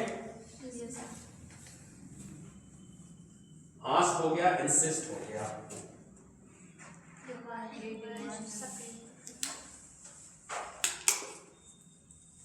They demanded, उन्होंने मांग की, that the corrupt officer is suspended। जल्दी बोलो क्या होगा? ऑफ की जगह बी लग जाएगा, इसकी जगह बी, इसकी जगह उन्होंने मांग की कि करप्ट अधिकारी को सस्पेंड किया जाए। पक्का अर्थ निकल रहा है किया जाए से अर्थ तो सही है। किया जाए इसका अर्थ क्या निकल रहा है? The corrupt officer is suspended. की जाती है। करप्ट ऑफिसर को सस्पेंड किया जाता है। पैसे वाइस है ना बेटिया? कितने लोगों को पता चल गया कि ये पैसे वाइस है? अगर नहीं पता चल गया तो बताओ, हम अभी समझा रहे हैं तुम्हें। नहीं पता चला? और ईमानदारी से बताओ, कोई शर्म वाली बात थोड़ी है। ये पैसे वाइस में है, पहचान पाए कि नहीं? कैसे? क्योंकि हाँ हाँ, अब बताओ पैसिव वॉइस में है कि एक्टिव वॉइस में है? अरे बिटिया वर्ब की थर्ड फॉर्म नहीं देखनी होती है हमेशा। Is am are was were के साथ अगर आईएनजी फॉर्म दिखे तो ये हो गया कंटिन्यूअस टेंस। समझ गई बात, है ना? कंटिन्यूअस टेंस की एक्टिव वॉइस, तो ये क्या हो जाएगा? टेंस कौन सा होगा? कंटिन्यूअस। और वॉइस कौन सी होगी? Active voice. इतना याद करना पड़ेगा तुम्हें। Is am are was were के साथ आईएनजी देखोगे, जब भी देखो तुरंत झटके से बताओ कंटिन्यूअस टेंस एक्टिव वॉइस। इन्हीं के साथ अगर V3 देखो तो टेंस है इंडेफिनिट टेंस। कौन सा टेंस है? कंटिन्यूअस के पहले वाला। टेंस 4 ही होते हैं ना, वैसे तो टेंस 3 होते हैं। टेंस के प्रकार indefinite tense, continuous tense, perfect tense, perfect. अगर एजएमआर वाजवर के साथ वर्ब की थर्ड फॉर्म देखो तो वो इंडेफिनिट टेंस है, लेकिन वॉइस क्या है? Passive voice. Passive voice. यहाँ पर एक्टिव एक्टिव वॉइस। याद रहेगा बेटा, बहुत छोटी और मोटी बात है। एजएमआर वाजवर आईएनजी के द्वारा फॉलो किया जाए। Continuous tense active voice is am are was were verb की थर्ड फॉर्म के द्वारा फॉलो किया जाए तो इंडेफिनिट टेंस, लेकिन पैसिव वॉइस। ये इंडेफिनिट टेंस है। और इज लगा है तो प्रेजेंट या पास्ट? प्रेजेंट, है ना? अब इतना नहीं बताना है हमें, इतना ना बताएंगे। प्रेजेंट इंडेफिनिट टेंस, वर्ब की थर्ड फॉर्म आई है passive voice. Present indefinite tense का पैसिव। करप्ट ऑफिसर को सस्पेंड किया जाता। वो उन्होंने मांग की कि करप्ट ऑफिसर को सस्पेंड किया जाए, लेकिन ये मीनिंग दे रहा है कि करप्ट ऑफिसर को सस्पेंड किया जाता है। अगर हम ये ना लिखते बेटा तब तो सही था, है ना? ये ना लिखा होता तो सही था, the corrupt officer is suspended, किया जाता। लेकिन ये लिखा हुआ है तो इसका मतलब ये है ये इच्छा है इनकी, इच्छा है। इच्छा हो गई तो बेटा फिर ये हो गया प्रेजेंट सब्जेक्टिव मूड। अब इच्छा हो गई इनकी, अगर इनकी मांग है कि ऐसा हो तो हमें इसको बनाना पड़ेगा प्रेजेंट सब्जेक्टिव मूड में। प्रेजेंट सब्जेक्टिव मूड में बनाने के लिए हमें वर्ब की फर्स्ट फॉर्म यूज करनी पड़ेगी, तो इज नहीं लगेगा, यहां पर बी लगेगा। दिक्कत हो तो बताओ हमें, इरेज कर दे।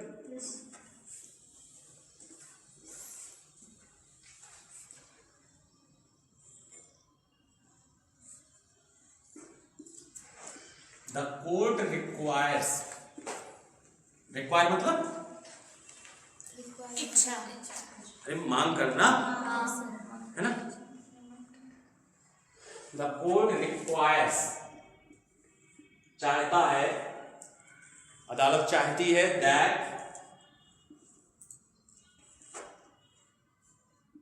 the victim is present। अदालत चाहती है कि विक्टिम, जो अपराधी नहीं पीड़ित, विक्टिम माने क्या होता है? पीड़ित, उपस्थित हो, उपस्थित हो। और ये मीनिंग क्या दे रहा है? उपस्थित है। ये तो तथ्य बता रहा है। ये क्या बता रहा है बेटा? तथ्य कि विक्टिम उपस्थित। हम गए ना आई एम प्रेजेंट, ये फैक्ट हो गया ना। कौन सा मूड हुआ? Indicative. I am present indicative mood, तथ्य हो गया। लेकिन यहां पर हम तथ्य नहीं बताते हैं, यहां पर हम किसी की इच्छा बताते हैं। ये अदालत की इच्छा है, अदालत ही चाहता है। अब उपस्थित हो या ना हो, ये तो इच्छा है ना, बस अदालत की इच्छा है। हम चाहते हैं कि तुम मेहनत करो, अब करे ना करे वो करोगे कि नहीं करोगे ये कोई तथ्य हुआ क्या? समझ गए? तो बिटिया ये कौन सा मूड बनेगा? Present subjective mood. तो यहां पर हमें क्या लगाना पड़ेगा? अब कुछ समझ में आने लगा? अभी और आएगा समझ में। द लेडी, लॉर्ड बुद्धा की कहानी सुनी है उन लोगों ने? एक बार एक महिला का बच्चा खत्म हो गया है ना, तो वो लॉर्ड बुद्धा के पास गई। उन्होंने कहा कि मेरे बच्चे को जिंदा करने को, मैंने सुना है आप भगवान हैं। तो बुद्धा ने कहा कि तुम किसी घर ऐसे घर से सरसों ले आओ हाँ सुना है सर, सुना है। जिसके घर में कोई मरा ना हो। कोई मरा ना हो। सुना है। तो वो महिला दिन भर घूमती रही, लेकिन उसे ऐसा कोई घर नहीं मिला जिसके घर में कोई मरा ना हो। Yes. मरा ना हो। तो लेडी ने क्या प्रे किया था लॉर्ड बुद्धा से? बेटे को जिंदा रख। हाँ, that her son is restored to life.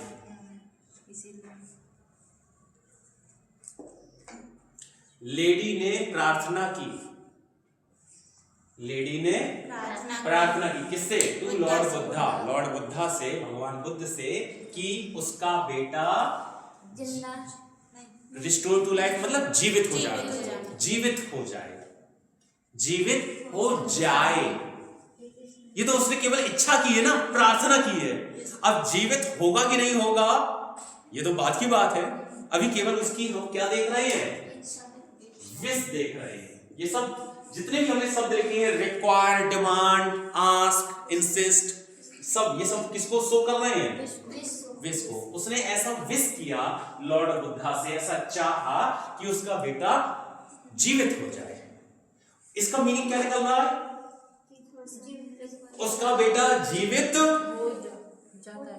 हो जाता है, उसका बेटा जीवित हो जाता है। क्या जीवित हो जाता है? नहीं होता है, हो जाए। तो यहां हम बेटा इज हटाकर क्या लगाना पड़ेगा? वर्ग की फर्स्ट फॉर्म लगानी पड़ेगी। सर में ओनली इसी से बस मतलब केवल बी। अगर इजेमार वाजवर है तो बी लगाओगे। वो सर ठीक है, लेकिन जैसे B3 ये भी तो आया सस्पेंडेड में, ये B3 है ना सर। हाँ, उसको नहीं छेड़ना है। मतलब ना ना, उसको नहीं छेड़ना है। उसको तब छेड़ोगी जब इजेमार वाजवर ना हो, है ना। ये पैसिव वॉइस है ना, तो वर्ब की बेस फॉर्म के बाद थर्ड फॉर्म तो आएगी आएगी ना, be suspended.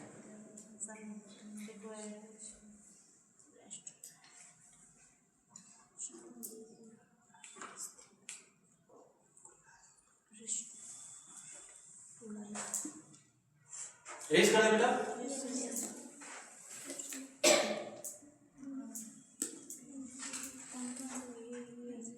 I want that she talks, बातें करो, देखो यहाँ पर, to me in a decent manner। Decent manner माने बेटा सभ्य तरीके। जैसे होता ना, तुम कभी कभी कहते हो कि मैं चाहता हूं कि तुम मुझसे कायदे से बात करो, कहते हो कि नहीं? कायदे मतलब डिसेंट मैनर, सभ्य तरीके से बात करो। तो मैं चाहता हूं, यहां कोई दिक्कत? आई वांट, मैं चाहता हूं कि वह टॉक्स टू मी, मुझसे बात करे, इन ए डिसेंट मैनर, सभ्य तरीके से, सभ्य तरीके में मुझसे बात करे। ये मैं चाहता हूं। तो करे या करती है? करे। ये मेरी विश है ना। और करेगी कि नहीं करेगी वो उसकी इच्छा है, हमारी इच्छा हमारी, उसकी इच्छा उसकी। तो तुम इसे बेटा इंडिकेटिव मूड में नहीं बना सकते, क्योंकि इंडिकेटिव मूड में बनाओगे तो वो तथ्य हो जाएगा। वो बात करती है जबकि करती नहीं है। करती होती तो हमारी इच्छा क्यों होती? फिर तो हम कहते हैं कि अरे वो करती है। हमारी इच्छा इसलिए हो रही है क्योंकि वो बात नहीं करती है, तो हमने इच्छा की। समझ गए? तो अगर हम इसको सही नहीं करेंगे तो अनर्थ हो जाएगा। इसका अर्थ निकल रहा है वह सभ्य तरीके से मुझसे बात करती है। तो फिर मैं चाह क्यों रहा हूं? जब वो बात करती है तो फिर मेरे चाहने का क्या मतलब है? मैं तभी तो चाह रहा हूं क्योंकि वो बात नहीं करती है। तो हमें कैसे सही करना पड़ेगा बेटा? ये हटाकर टाप करना पड़ेगा। वर्ब की फर्स्ट फॉर्म लगानी पड़ेगी। समझ गए ना? Yes sir. I want that she talk to me in a decent manner.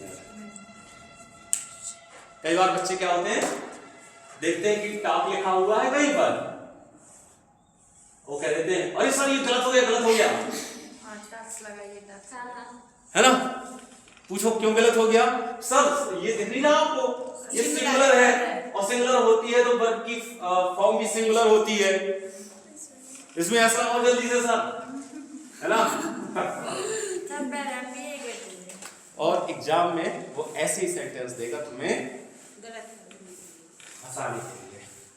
आगे देखो बेटा, आज इसको खत्म करके चलते हैं, है ना, ताकि कल हम लोग पास्ट सब्जेक्ट के मूड को पढ़ें। The doctor advised, the doctor advise,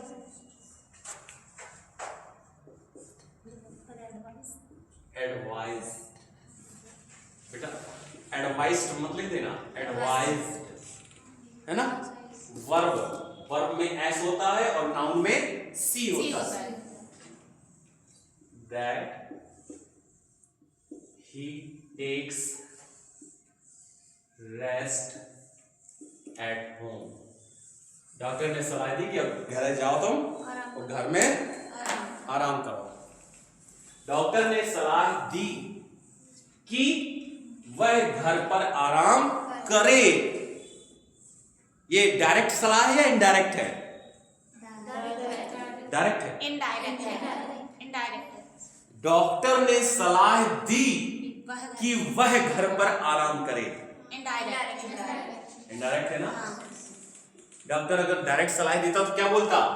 take rest at home, घर पे आराम करो। यहां से शुरू करता ना, टेक रेस्ट एट होम, घर पे आराम करो, don't wander here and there, okay, otherwise will be again ill. तो तब वो हो जाता बेटा इंपरेटिव मूड। लेकिन हम इंपरेटिव मूड ना पढ़ रहे हैं, हम क्या पढ़ रहे हैं? Subjective mood. तो हम इसमें कैसी पावर हो पाएंगे? इनडायरेक्ट। और इंपरेटिव में डायरेक्ट पाएंगे। तो डॉक्टर ने सलाह दी कि वह घर पे आराम करे, लेकिन यहां पर तो हो गई गड़बड़। ये कह रहा है कि वह घर पर आराम करता है, और जब वो घर पर आराम करता है तो डॉक्टर ने क्यों सलाह दी भाई? है ना, वो घर पे आराम नहीं करता, ये तथ्य नहीं है। तो हमें क्या कैसे सही करेंगे बिटिया? सब्जेक्टिव मूड में हम वर्ब की फर्स्ट फॉर्म का प्रयोग करते हैं, ना कि टेक्स का। ये तो B5 है, ये कौन सी फॉर्म है? B5। हमें कौन सी प्रयोग करनी है? V1। Clear? Okay.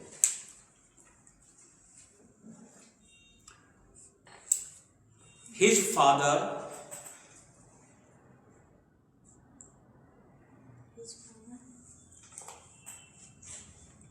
ordered him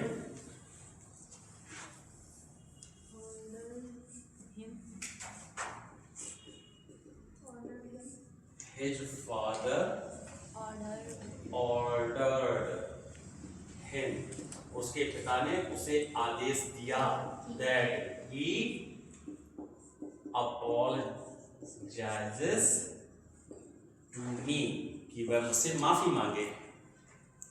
कैसा आदेश दिया? डायरेक्ट या इनडायरेक्ट? इनडायरेक्ट। हाँ, सोच लो कायदे से। उसके पिता ने उसे आदेश दिया कि उससे माफी मांगो। इनडायरेक्ट हो गया ना? अगर डायरेक्ट ऑर्डर दिया होता तो क्या कहते? यहां से शुरू करते, apologize to him, मी नहीं, हिम हो जाता। भाई पापा होते, पापा का बेटा होता और मैं खड़ा होता वहां पर, तो कैसे बोलते? apologize to him, इनसे माफी मांगो, ऐसे बोलते ना? तो वो हो जाता डायरेक्ट ऑर्डर। लेकिन यहां पर हम किसकी बात कर रहे हैं? इनडायरेक्ट। उसके पिता ने आदेश दिया उसे कि उनसे माफी मांगो, कि वह मुझसे माफी मांगे। तो मांगे या मांगता है? मांगे ना, लेकिन ये तो कह रहा है मांगता है। कह रहा है ना? कह रहा है बिल्कुल, he apologizes to me, ये हो गया प्रेजेंट इंडेफिनिट टेंस। और प्रेजेंट इंडेफिनिट टेंस का मीनिंग निकल रहा है वह मुझसे माफी मांगता है, माफी मांगता नहीं है, माफी मांगे। ये प्रेजेंट सब्जेक्टिव मूड होगा। प्रेजेंट सब्जेक्टिव मूड में हम V1 यूज करते हैं, तो V1 ये तो हो गया V5। SAES फॉर्म किस में आती है? V5 में। तो बेटा V1 के लिए हमें करना होगा अपॉल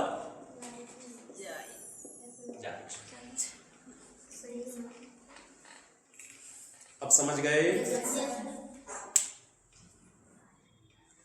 कोई दिक्कत नहीं? और भी बहुत सारी एक्सरसाइज कराना चाह रहे थे लेकिन अब यही छोड़ देते हैं ना। लास्ट रूल लिख लो, चौथा, लास्ट है बस, इसके बाद खत्म। तो बड़ा आसान है,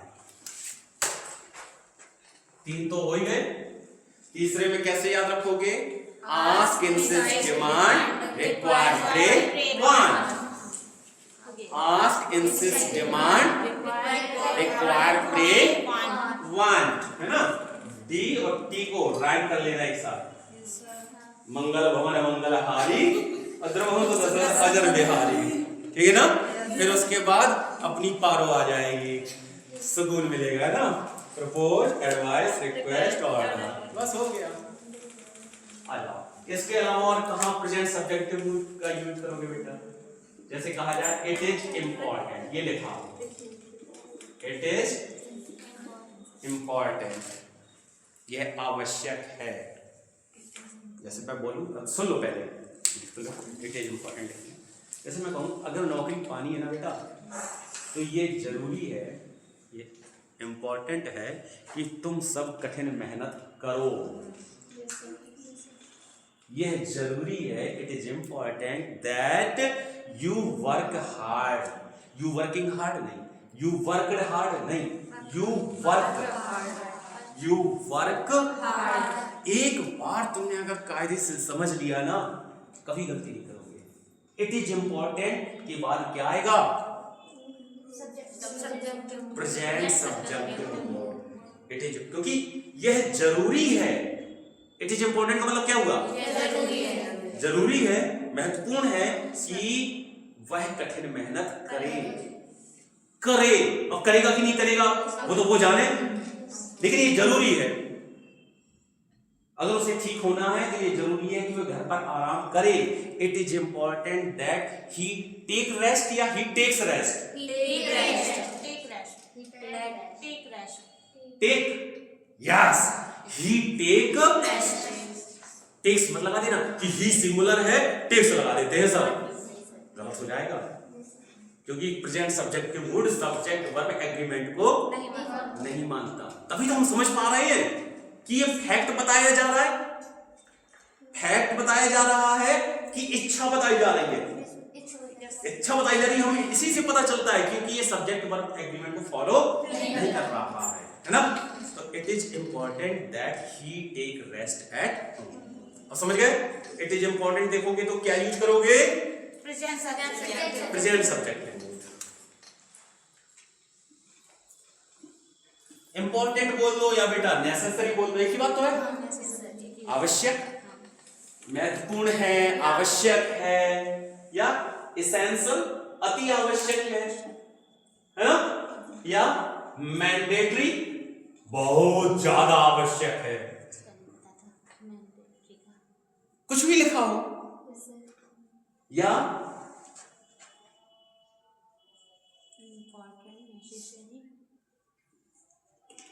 रिक्वायर्ड, ऐसा चाहा जाता है। रिक्वायर मतलब चाहना, ऐसा चाहा जाता है। डिमांडेड, ऐसी मांग की जाती है। ओके, इट इज एडवाइज, ऐसी सलाह दी जाती है, एटसेट्रा। ऐसा कुछ भी तुम्हें मिले तो प्रेजेंट सब्जेक्टिव मूड लगाओगे, है ना। हमने तुम्हें बस कुछ नमूने दिखा दिए सामने कि ऐसा ऐसा हो सकता है के बाद present subjective mood.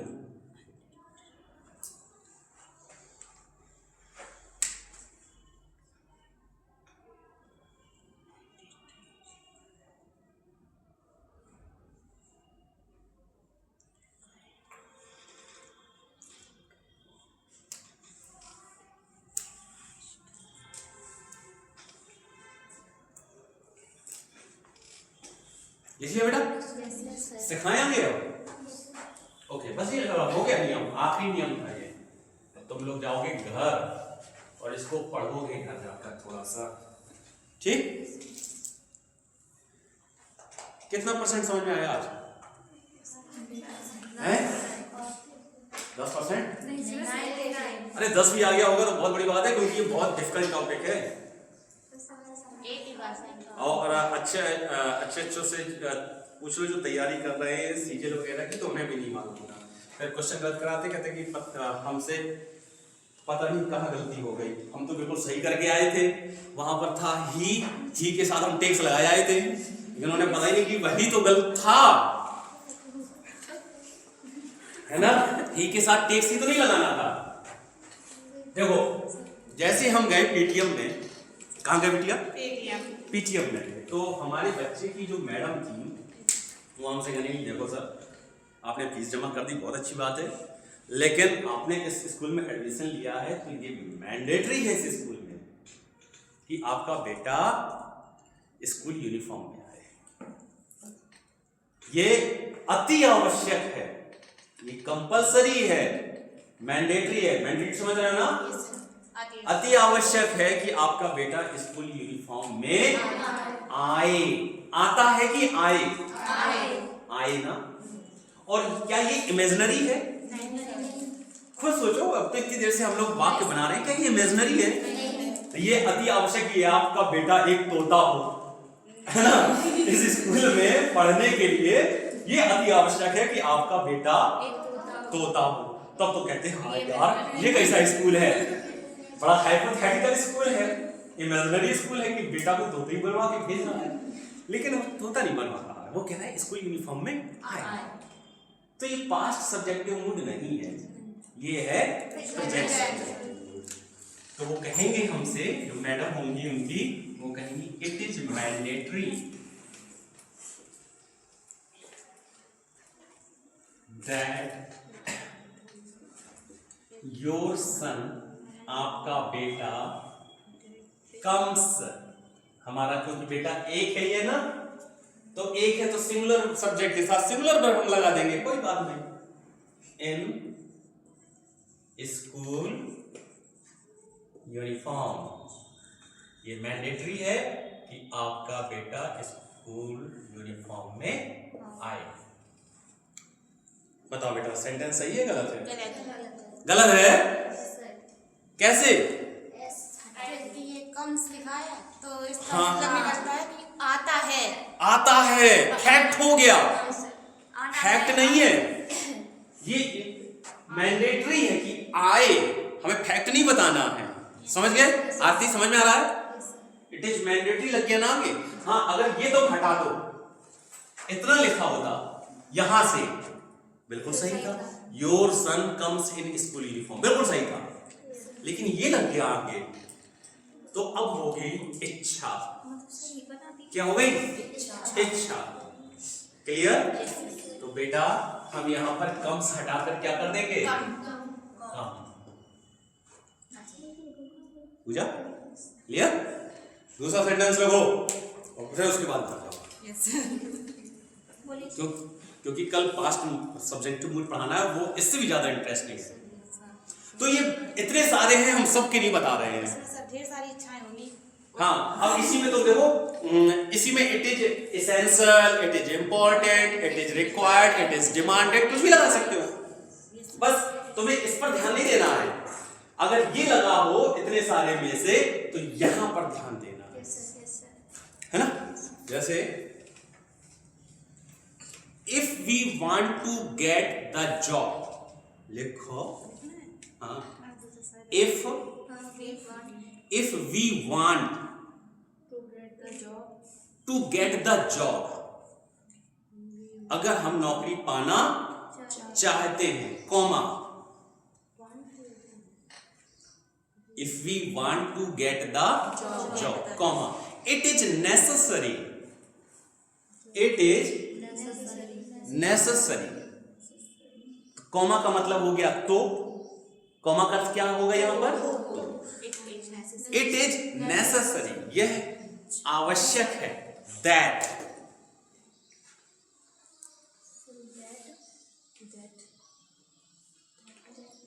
that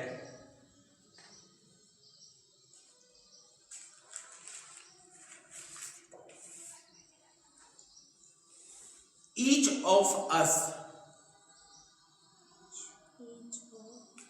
each of us क्या मतलब हुआ यहाँ पर each of us का? उनमें से हम में से हाँ, अस मतलब हम, हम में से ईच माने ईच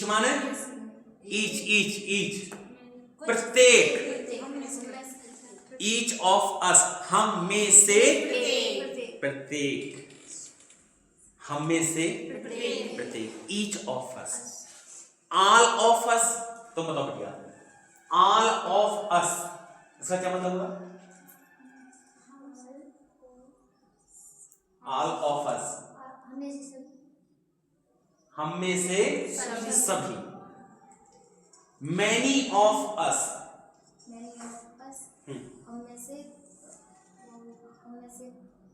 मैनी मतलब अरे मैनी ऑफ अस हम में से कई, मैनी का मतलब क्या होता है? इतनी सिंपल सिंपल इंग्लिश नहीं आती क्या? मैनी ऑफ अस मतलब हम में से कई, सम ऑफ अस, तो जब तुम्हें ऐसे बोलना हो some of us, some of them, उनमें से कुछ, है ना, लेकिन क्या तुम बोल सकती हो ईच ऑफ हर? नहीं बोल सकते। क्यों? क्योंकि उस एक के लिए थोड़ी है, एक में से एक तुम नहीं कर सकते ना, अभी थोड़ी देर पहले सिखाया था, अगर तुम्हारे बैग में एक सेब है तुम ये नहीं कह सकते कि सर इसमें से एक ले लो, कह सकते हो क्या? तो ऑफ के बाद हमेशा क्या आना चाहिए? हर प्लूरल है क्या? अस आ सकता है, देम आ सकता है, यू आ सकता है, ना तो मी आएगा, ध्यान से सुनो, ऑफ के बाद ना तो मी आएगा क्योंकि सिंगुलर है, ना ही हिज आएगा, हर आएगा, हिम हर इट नहीं आएंगे। क्यों नहीं आएंगे? क्योंकि सिंगुलर है। सिंगुलर है। समझ गए? जैसे हमें कहना है हम में से एक, one of us, one of us हम में से एक, ईच ऑफ अस हम में से प्रत्येक, ऑल ऑफ अस हम में से सब, सम ऑफ अस हम में से कुछ, मैनी ऑफ अस हम में से कई, ठीक है ना? लेकिन ऑल ऑफ हिम गलत, ऑल ऑफ हर बहुत बड़ी गलती हो जाएगी, है ना? तौबा करना है ऐसी गलती से। क्लियर? बता क्या रहे थे हम? Each of us works, works hard, हम में से प्रत्येक कठिन मेहनत करे। बताओ ज्योति, कहां गलत है? नहीं समझ आया? If we want to get the job, यदि हमें नौकरी पानी है, इट इज नेसेसरी, यह आवश्यक है कि each of us works hard, हम में से प्रत्येक कठिन मेहनत करे। यहां पर लिखा है वर्क्स हार्ड,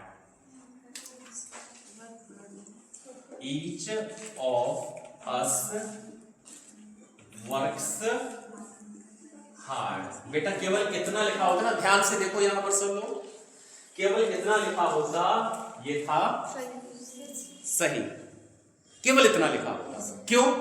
क्योंकि ये है वर्ब और ये है सब्जेक्ट। वर्ब के पहले क्या आता है?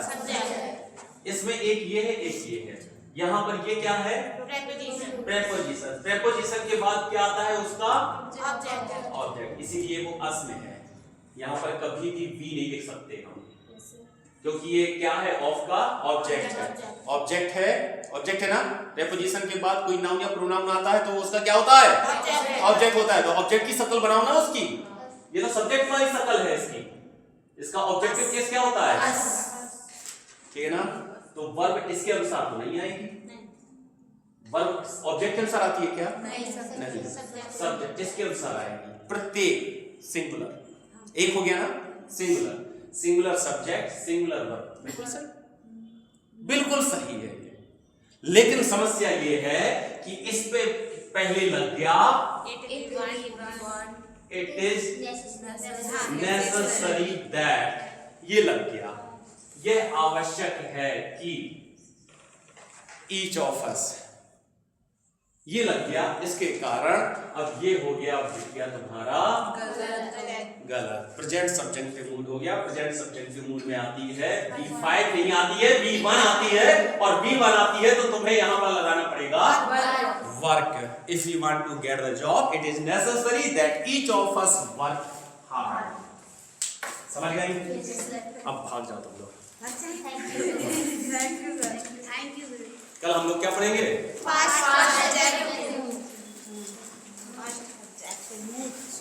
लो हाँ बंद हो गया। हम लोग वैसे भी आधा घंटा है।